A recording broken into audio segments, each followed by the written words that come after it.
Hi ಗುರು, ಎಲ್ಲರಿಗೂ ನಮಸ್ಕಾರ. RCB ತಂಡಕ್ಕೆ ಪೃಥ್ವಿ ಶಾ ಎಂಟ್ರಿ ಕೊಟ್ಟಿದ್ದಾರೆ ಅಂತಲೇ ಹೇಳ್ಬೋದು. ಯಾವ ರೀತಿ ಇದರ ಸಂಪೂರ್ಣ ಮಾಹಿತಿ ನಿಮಗೆ ಈ ವಿಡಿಯೋದಲ್ಲಿ ತಿಳಿಸ್ಕೊಡ್ತಾ ಇದ್ದೀನಿ. ಅದಕ್ಕಿಂತ ಮುಂಚೆ ನೀವು ನಮ್ಮ ಯೂಟ್ಯೂಬ್ ಚಾನಲ್ಗೆ ಸಬ್ಸ್ಕ್ರೈಬ್ ಪಕ್ಕದಲ್ಲೇ ಕಾಣೋ ಬೆಲ್ ಐಕನ್ನ ಕ್ಲಿಕ್ ಮಾಡಿ. ಈಗಾಗಲೇ ಇದೇ ಶನಿವಾರ ಅಂದರೆ ಮಾರ್ಚ್ 22ರಿಂದ 18ನೇ ಸೀಸನ್ ಸ್ಟಾರ್ಟ್ ಆಗ್ತಿದೆ ಅಂತ ಹೇಳ್ಬೋದು. ಅದು KKR ಮತ್ತು RCB ನಡುವಿನ ಪಂದ್ಯ ನಡೀತಾ ಇದೆ ಅಂತ ಹೇಳ್ಬೋದು ಈಡನ್ ಗಾರ್ಡನ್ಸಲ್ಲಿ.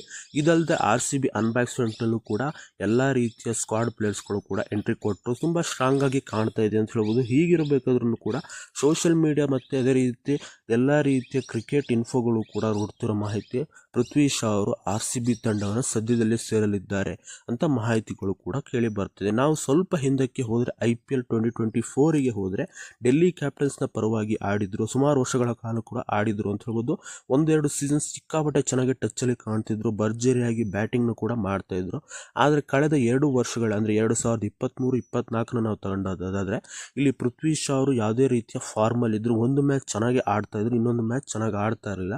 ಯಾವ ಕಾರಣಕ್ಕೋಸ್ಕರಪ್ಪ ಅಂದರೆ ಇಲ್ಲಿ ಫಿಟ್ನೆಸ್ ಕಾರಣದಿಂದ, ಇಂಜುರಿ ಕಾರಣದಿಂದಾಗಿರಲಿ, ಅದೇ ರೀತಿ ಅವರು NCಯಲ್ಲಿ ಕ್ಲಿಯರೆನ್ಸ್ ಸಿಗದಿದ್ರು ಕೂಡ ಆ ಕಾರಣಕ್ಕೋಸ್ಕರ IPLನಲ್ಲಿ ಆಡ್ತಾ ಇದ್ರು. ಆದರೂ ಕೂಡ ಅವರು ಗೆಲ್ಲೋಕ್ಕೆ ಆಗ್ತಿರಲಿಲ್ಲ, ಬ್ಯಾಟಿಂಗ್ನ ಕೂಡ ಮಾಡೋಕ್ಕಾಗ್ತಿರಲಿಲ್ಲ. ಇದರಿಂದ ಡೆಲ್ಲಿ ಕ್ಯಾಪಿಟಲ್ಸಿಗೂ ಆಗಿರಲಿ, ಪೃಥ್ವಿ ಶಾಗೂ ಕೂಡ ಹೆಚ್ಚು ಕಮ್ಮಿ ಬಹಳಷ್ಟು ಪೆಟ್ಟು ಬಿದ್ದಿತ್ತು ಅಂತ ಹೇಳ್ಬೋದು. ಇದಕ್ಕೋಸ್ಕರ ಡೆಲ್ಲಿ ಕ್ಯಾಪಿಟಲ್ಸ್ ಅವ್ರನ್ನ IPL 2020 ಮೆಗಾ ಹರಿಗಿಂತ ಮುಂಚೆನೇ ರಿಲೀಸ್ ಮಾಡಿದ್ರು. ಅದೇ ರೀತಿ ರೇಟನ್ನು ಕೂಡ ಮಾಡಿಲ್ಲ, RTMನು ಕೂಡ ಬೈ ಮಾಡೋಕ್ಕೆ ಅವ್ರು ಇಂಟ್ರೆಸ್ಟೆಡ್ ಮಾಡಿಲ್ಲ ಅಂತ ಹೇಳ್ಬೋದು. ಈ ಒಂದು ಟೀಮ್ ಅಲ್ಲದೆ ಬೇರೆ ತಂಡಗಳು ಕೂಡ ಇವರ ಮೇಲೆ ಇನ್ವೆಸ್ಟ್ ಮಾಡೋಕ್ಕೆ ಇಂಟ್ರೆಸ್ಟ್ ಮಾಡಿಲ್ಲ ಅಂತ ಹೇಳ್ಬೋದು. 2-3 ವರ್ಷಗಳ ಹಿಂದೆ ನೋಡಿದ್ರೆ ಸಚಿನ್ ತೆಂಡೂಲ್ಕರ್ನ ಬಿಟ್ಟರೆ ಒಬ್ಬ ಬೆಸ್ಟ್ ಬ್ಯಾಟ್ಸ್ಮನ್ ಆಗ್ತಾರೆ. ಯಾಕಪ್ಪ ಅಂದರೆ ಇವರ ಕವರ್ ಡ್ರೈವ್ ಆಗಿರಲಿ, ಅದೇ ರೀತಿ ಫುಲ್ ಶಾಟ್ಗಳು ಎಲ್ಲ ರೀತಿಯೂ ಕೂಡ ಸಚಿನ್ ತೆಂಡೂಲ್ಕರ್ ಥರನೇ ಹೋಲುವ ರೀತಿ ಇತ್ತು. ಆದರೆ ಇಂಡಿಯನ್ ಟೀಮಲ್ಲೂ ಕೂಡ ಟೆಸ್ಟ್ ಆಡಿದ್ರು, ಅದೇ ರೀತಿ ODI T20 3 ಫಾರ್ಮೆಟ್ನು ಕೂಡ ಆಡಿದ್ರು ಕೂಡ ಇವರ ಒಂದು ಫಿಟ್ನೆಸ್ ಮೇಲೆ ಬಹಳ ದಪ್ಪ ಇರೋ ಕಾರಣ ಈಗ ಎಲ್ಲ ಬರೋ ಕ್ರಿಕೆಟರ್ಸ್ಗಳು ಕೂಡ ಫಿಟ್ನೆಸ್ ಮೇಲೆ, NCA ಕ್ಲಿಯರೆನ್ಸ್ ಮೇಲೆ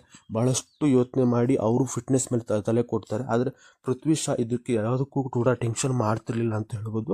ಈ ಕಾರಣಕ್ಕೋಸ್ಕರ IPLನೂ ಕೂಡ ಆಡೋಕ್ಕಾಗ್ತಿರಲಿಲ್ಲ. ಅದೇ ರೀತಿ ಇಂಡಿಯನ್ ಟೀಮಿಂದನೂ ಕೂಡ ಬ್ಯಾಡ್ ಫಾರ್ಮಿಂದ ರಿಲೀಸ್ ಆದರು. ಅದೇ ರೀತಿ ಇನ್ನುಳಿದ IPL ತಂಡದಿಂದ ಕೂಡ ಯಾರೂ ಕೂಡ ಬೈ ಮಾಡೋಕ್ಕೆ ಇಂಟ್ರೆಸ್ಟ್ ಮಾಡಿರಲಿಲ್ಲ ಅಂತ ಹೇಳ್ಬೋದು. ಈ ಕಾರಣಕ್ಕೋಸ್ಕರ ಈ ಸಲದ IPLಲ್ಲಿ ಅನ್ಸೋಲ್ಡ್ ಆಗಿದ್ರು ಅಂತ ಹೇಳ್ಬೋದು ಪೃಥ್ವಿ ಶಾ.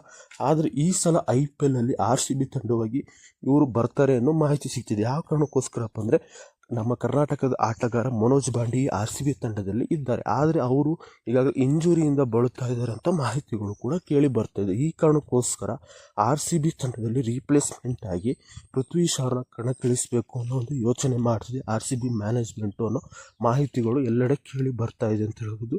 ಈ ಕಾರಣಕ್ಕೋಸ್ಕರ ಪೃಥ್ವಿ ಶಾ RCBಗೆ ಬರ್ತಾರೆ ಅನ್ನೋ ಮಾಹಿತಿಗಳು ಎಲ್ಲ ಕಡೆಯಿಂದಲೂ ಕೂಡ ಕೇಳಿ ಬರ್ತಾಯಿದೆ. ನಿಮಗೆ ಅನಿಸುತ್ತೆ RCB ತಂಡಕ್ಕೆ ಪೃಥ್ವಿ ಶಾ ಎಂಟ್ರಿ ಕೊಡಬೇಕಾ ಕೊಡಬಾರ್ದಾ? ಕಮೆಂಟ್ನ ಮಾಡಿ. ಮತ್ತು ಯಾವ ಆಟಗಾರನ ಕೊಡಬೇಕು ಕೂಡ ಕಮೆಂಟ್ನ ಮಾಡಿ. ಇದಿಷ್ಟು ಇವತ್ತಿನ ಬಾಯ್ ಸ್ನೇಹಿತರೆ.